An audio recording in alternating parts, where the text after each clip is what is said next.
Ouse crescer. Em Ouse crescer, Tara Mohr mostra o caminho para libertar seus talentos, seu potencial e seu poder de fazer a diferença, desmascarando todas as desculpas que estão impedindo sua evolução. A censora interior. A censora interior é a voz do não é para mim, o palavratório interno que diz à mulher que ela não está pronta para liderar, não é suficientemente especializada, não é boa o bastante nisso ou naquilo. É a voz da dúvida em relação a si mesma. Ter uma censora interior não é anormal nem doentio. Todas temos. A censora interior é a voz dentro de você, uma voz que pode se tornar dominante, mas não é a sua essência. Sua essência é constituída por seus talentos, suas aspirações e pelo desejo de expressar e de receber amor no mundo, à sua maneira, com singularidade. O objetivo não é se livrar da censora interior, é aprender a ouvir suas ideias e suas dúvidas insensatas, questioná-las com base na realidade e não permitir que determinem suas ações. A censora interior está preocupada em mantê-la segura. Não quer saber se você se sente realizada no percurso. Se lhe der ouvidos, assumirá menos riscos de um certo tipo, mas não fará a contribuição que deseja e de que é capaz. O método básico para lidar com a censora interior é o seguinte: identifique-a quando aparecer e nomeie-a pelo que ela é, transformando-se em sua mentora interior. Começamos a nos transformar em nossa mentora interior fazendo perguntas simples e objetivas como: o que ela gosta de fazer logo ao acordar? O que prefere fazer à noite? Qual é sua comida preferida? Que tipo de exercício ou atividade física ela gosta de praticar e qual é sua atitude em relação a ele? Como ela descansa? Como se comporta em reuniões familiares ou sociais? De que maneira ela se veste? Podemos perguntar repetidas vezes como ela agiria nesta situação e agir como se estivéssemos no lugar dela. Existem as mudanças maiores. Antes de uma conversa difícil, podemos nos perguntar o que ela diria e dizer exatamente a mesma coisa. Podemos parar enquanto escrevemos algo importante e pensar como ela escreveria isso. Podemos ver como ela agiria em um relacionamento confuso, em um ambiente de trabalho disfuncional, na hipótese de mudança de carreira, diante de um medo paralisante ou ao lidar com uma questão persistente em nós mesmas, que há anos não conseguimos resolver. Gerd Nilsson, que participou de um curso ministrado pela autora, descreve sua prática. Abre aspas. Desenvolvi o hábito de me encontrar com minha mentora interior para uma conversa de manhã, quando me preparo mentalmente para o dia. Se houver questões especialmente desafiadoras com as quais terei de lidar naquele dia, pergunto como ela as enfrentaria e, de repente, encontro a resposta. Fecha aspas. Também podemos consultá-la ao tomar decisões. Esses critérios ajudam a dizer com rapidez muitos nãos e alguns sims significativos. Ajudam a eliminar pressões externas e encontrar as soluções mais adequadas. Você não se transforma integralmente em sua mentora interior. Ela não é um destino a que você chega. Em vez disso, ela é a estrela que você recorre para se orientar, uma maneira de navegar, a bússola a ser consultada a qualquer hora, diante de escolhas difíceis ou nos momentos mais desafiadores. Ao ouvir a voz da mentora interior, não a da censora interior, você está ousando crescer. A mentora interior é uma versão imaginada de você mesma, mais velha, mais sábia, mais autêntica. É você daqui a 20 anos. Ao criar a percepção nítida dessa versão mais velha, mais sábia e mais autêntica de si mesma, verá que ela existe como uma voz dentro de você neste exato momento. Sua mentora interior vê os atuais desafios e dilemas que você enfrenta de uma perspectiva muito diferente e muito útil, e é possível recorrer a ela em busca de orientação. As mulheres são sempre encorajadas a buscar mentores, e elas precisam, como contraponto de qualquer orientação externa que recebam, buscar respostas dentro de si mesmas. A mentora interior é uma ferramenta para isso. Embora os relacionamentos de muitas mulheres com mentores externos envolvam elementos de competição, desilusão e até de traição, nossa mentora interior é uma guia confiável e amorosa. Sua mentora interior é a estrela que atua como sua bússola. Ela não é um destino final ao qual você possa chegar. Tornar-se cada vez mais semelhante à sua mentora interior, passo a passo, decisão a decisão, permite às mulheres ousar crescer de uma maneira natural e adequada a elas. A verdade primordial que a mentora interior nos revela é a seguinte: dentro de nós existe uma voz que nos lembra de nossos caminhos. Dentro de nós existe uma voz de sabedoria, tranquilidade, amor e orientação. Podemos nos voltar para nós mesmas em busca de respostas sempre que desejamos. Uma maneira muito antiga de encarar o medo. No Antigo Testamento há duas palavras diferentes para o medo. Pachat é o medo de coisas projetadas ou imaginadas. E Hat é quando somos tomados por mais energia do que estávamos acostumados, quando habitamos um espaço maior que o de costume e quando estamos na presença do divino. Para muitas mulheres, ousar crescer, quer estejamos apenas considerando uma ação ou nos encontremos no meio dela, evoca tanto o Pachat quanto o Ihat. Ousar crescer é, em parte, mudar de Pachat para Ihat. Isso significa, quando experimentarmos o Pachat, fazermos uma pausa para, deliberadamente, mudar nosso estado de consciência.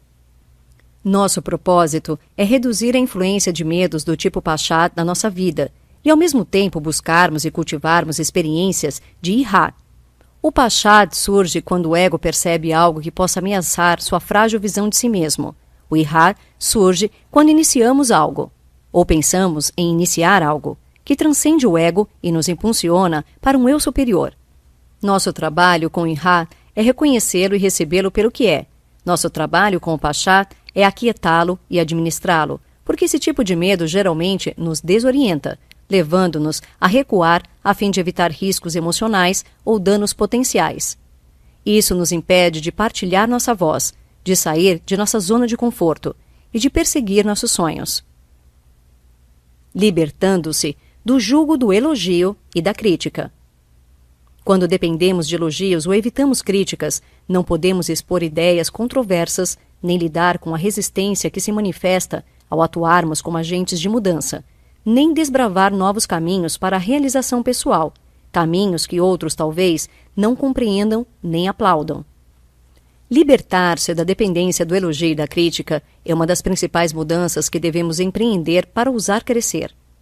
Vários fatores contribuem para que fiquemos sob o jugo da crítica e do elogio. O condicionamento da boa menina, o foco cultural em como as mulheres são vistas no mundo, a maior habilidade das mulheres para interpretar as reações alheias, nossa orientação para os relacionamentos, os ataques pessoais injustos e hostis a que frequentemente estão sujeitas as mulheres em posição de liderança, o histórico de garantia da sobrevivência das mulheres por meio da afabilidade e da aprovação dos outros, na falta de poder financeiro ou jurídico. Algumas ideias importantes podem ser úteis para nos libertar da crítica. A primeira é que o feedback lhe fala sobre quem dá o feedback, não sobre você. Sempre que recebê-lo, você pode perguntar: o que isso me diz sobre a pessoa que está dando o feedback? A partir de sua resposta, pode aprender algo sobre os públicos que está tentando alcançar e influenciar. As mulheres que ousam crescer sempre são alvos de crítica. Aprender a ver essas críticas como parte integrante de um trabalho importante, em vez de interpretá-las como sinal de fracasso, é um rito de passagem fundamental na jornada para usar mais. As críticas que mais nos doem espelham uma convicção negativa que nutrimos sobre nós mesmas. Os elogios que buscamos com mais fervor refletem o que mais desejamos confirmar sobre nós. O que parece um problema com a crítica ou o elogio costuma ser, na verdade, um problema com o que acreditamos a nosso respeito. Deixando para trás os hábitos da boa aluna. O sucesso das meninas na escola é muito enaltecido, mas precisamos encarar com olhos críticos esse bom desempenho e reconhecer a sobreposição entre normas da boa menina e os comportamentos recompensados na escola. A escola tradicional transmite às mulheres várias habilidades importantes, mas não ensina muitas das mais essenciais para o exercício da liderança. À medida que as mulheres fazem a transição de alunas para profissionais, elas precisam adicionar a seu conjunto de habilidades a capacidade de desafiar a autoridade, a capacidade de improvisar, a capacidade de recorrer ao que já sabem e confiar nisso, a capacidade de tornar seu trabalho visível para outras pessoas. Escondendo-se. As mulheres brilhantes geralmente se escondem e adiam ousar crescer das seguintes maneiras. adotando premissas falsas sobre a ordem em que as coisas devem acontecer, projetando no papel em vez de conversar com os públicos a serem alcançados, coletando e organizando as ideias de outras pessoas sobre tópicos pelos quais somos apaixonadas em vez de compartilhar nossas ideias, criando algo demasiadamente complexo ou abstrato ao mesmo tempo que omitimos nossas histórias pessoais, buscando mais educação formal, treinamento e certificações, convencendo-nos de que precisamos do diploma para ousar crescer, aperfeiçoando e sofisticando indefinidamente. Ironicamente, muitas vezes, evitamos ousar crescer abraçando projetos que parecem grandes e ambiciosos, porque em meio a toda essa grandeza, temos muito espaço para enterrar nossas vozes e ideias. Saltando. O antídoto contra nossas táticas comuns de ocultação e postergação é um tipo especial de ação denominada salto. O salto a leva a ousar crescer agora. É simples, pode ser completado em 1 ou 2 semanas. Faz a adrenalina fluir e a põe em contato com as pessoas, públicos, clientes ou agentes que você quer alcançar ao ousar crescer. O salto envolve no âmago uma pergunta, algo que você quer aprender ao dar o salto. Resistimos aos saltos porque, em geral, eles parecem desconfortáveis e assustadores, principalmente no começo, quando ainda não temos prática. São imensos os benefícios, psicológicos e táticos, de saltar. Evitamos erros onerosos, aprendemos sobre o que realmente é eficaz com nosso público-alvo e experimentamos a alegria e o significado que vem do fato de ousar crescer agora. Comunicando-se com vigor. Algumas das maneiras mais comuns pelas quais as mulheres se sabotam com as palavras incluem muletas, inserções de palavras e frases como só, na verdade, talvez. Desculpas desnecessárias. Quero falar só um pouco sobre isso. Gostaria de tomar 1 minuto de seu tempo para falar sobre. Não sou especialista neste assunto, mas... Ou vocês todos já pensaram nisso mais do que eu, mas... Perguntas confirmando se a mensagem foi compreendida. Isso faz sentido? Estou sendo clara? Estruturas sabotadoras como entonação de pergunta ou substituição de afirmação por pergunta. Muitas mulheres se veem num duplo vínculo em suas comunicações, comprometendo sua competência perante os outros para parecerem mais afáveis. Em vez disso, podemos conscientemente transmitir tanto competência quanto afabilidade, abandonando hábitos verbais sabotadores, ao mesmo tempo que potencializamos o afeto com que nos comunicamos. Facilite as coisas. A probabilidade de alcançarmos nossos objetivos é maior quando somos motivadas por um espírito de cuidar de nós mesmas, em vez de pela culpa ou pela autocrítica. Não existe essa tal de autodisciplina. O que parece autodisciplina é, na verdade, uma ampla gama de motivações que resultam em uma ação consistente. Criamos uma ação sustentável não por meio da autodisciplina nem da força de vontade, mas recorrendo a uma variedade de fontes de apoio como começar com o objetivo satisfação, não o objetivo obrigação, encontrar aliadas e alguém a quem prestar contas, estabelecer planos com base nas forças individuais e nos recursos disponíveis, seguir rotinas que transformem os comportamentos almejados em modo padrão no nosso dia a dia. Ao empacar, investigar com autocompaixão o que está acontecendo. Chamados. Um chamado é um sentimento profundo de anseio ou inspiração para suprir determinada necessidade no mundo. Todas recebemos chamados. Ouvir e respeitar esses chamados é uma de nossas tarefas mais importantes. Os chamados tendem a se manifestar como uma frustração em relação a algum aspecto do status quo ou uma visão do que poderiam ser. Com um chamado, geralmente, temos a sensação de termos recebido uma incumbência em vez de a escolhermos. Mas, infelizmente, resistimos aos nossos chamados. De início, quando o chamado se manifesta, nunca temos tudo nem somos tudo o que deveríamos ser para o atender. Isso acontece porque não percebemos que nossos chamados têm um propósito duplo: promover nosso crescimento e curar o mundo. Notas finais. As mulheres hoje têm direito a participar da vida pública e da vida política e a ter uma profissão, mas estas ainda não refletem suas vozes e seus modos de pensar, de agir e de trabalhar.